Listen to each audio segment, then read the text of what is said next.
tous, si vous voulez bien m'entendre, parce que je suis obligé de me mettre là parce qu'il y a transmission dans l'amphi où ils m'entendent aussi. Donc bonjour à tous et à toutes. Je suis Vincent Ledet, je suis le nouveau directeur du laboratoire Arago et mon prédécesseur Philippe Le Baron est à côté de moi.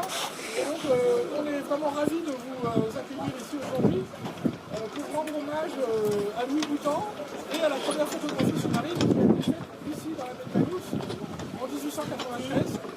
Et donc on voulait vraiment aujourd'hui rendre hommage à cet événement pour la journée du patrimoine, tout en se tournant vers l'avenir, puisque vous allez voir qu'on rend hommage à cette première photo sous-marine en développant avec une société qui s'appelle Virtual Dive un système de vidéo Wi-Fi sous-marine qui va nous permettre de retransmettre dans l'amphi ce qui va se passer sous l'eau dans quelques minutes. Donc une fois qu'on aura fini cette petite introduction, on partira dans l'amphi et on verra directement.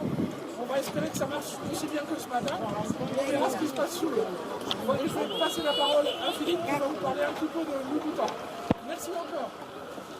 Je vais essayer d'être relativement court, simplement pour vous expliquer un petit peu le contexte. Louis Boutan était ici donc, chercheur au laboratoire Arago. Il est venu en 1882 avec Lacaze-Multier, Henri Lacaze-Multier qui est le fondateur du laboratoire. Et à l'époque, dès 20 ans, à l'âge de 20 ans, il était déjà préparateur à l'Université de Paris, à l'Université des Sciences. Et quelques années plus tard, il est venu ici faire sa thèse, ce qu'on appelle le doctorat aujourd'hui.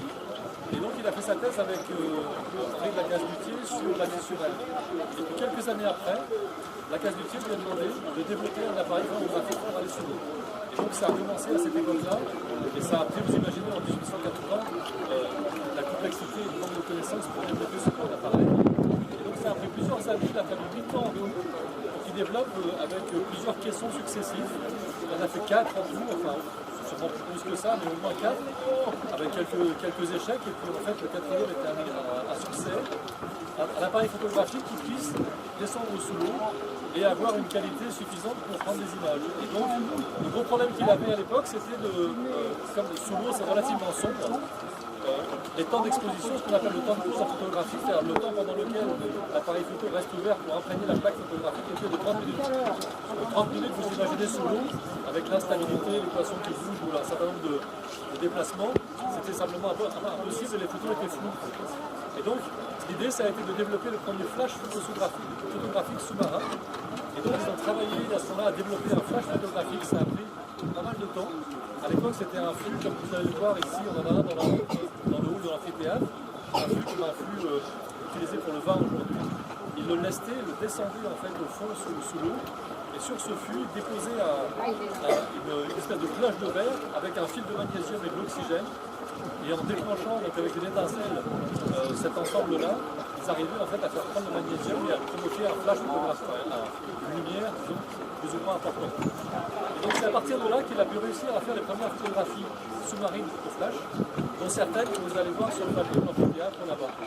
Et en 1900, ces développements et tout ce que Louis Boutan avait développé a été présenté à l'exposition universelle de 1900 à Paris. Parce que c'était vraiment le démarrage de la photographie sous-marine. Et c'est pour ça qu'il y a beaucoup d'hommages qui sont rendus aujourd'hui par les sociétés de photographie, par les sociétés de plongeurs, parce que c'est grâce à lui qu'on a pu faire l'observation. Et comme disait Vincent, il a fallu ça pour qu'on puisse effectivement aller commencer à prendre certaines images sous-marines pour faire de l'observation du milieu sous-marin, découvrir la biodiversité notamment. Et donc c'est à Louis Boutan qu'on rend hommage aujourd'hui. Et simplement, en fait, pour l'anecdote, c'est le laboratoire Arago. Il est lié au fait que Henri Lacaze-Multier était très ami avec François Arago, l'enfant d'Estagel ici, qui était académicien également comme Henri Lacaze-Multier. Et donc François Arago a beaucoup aidé Boutan dans ses développements. Lui était physicien, Boutan était un biologiste. Et il a été aidé également par quelques ingénieurs. Et donc l'anecdote, c'est qu'aujourd'hui, on continue de faire des développements avec des ingénieurs, des chercheurs. Et en même temps qu'on fait hommage à Boutan, on rend hommage à Boutan, on essaie de développer aujourd'hui la première image en visioconférence sous-marine, ici à Bagnous, pour perpétuer un peu cette innovation et développer de l'enseignement fait avec les moyens modernes, avec l'espoir que demain on pourra enseigner à distance partout en France ou ailleurs, en fait, depuis les images faites sous-marines faites ici, dans des classes différentes.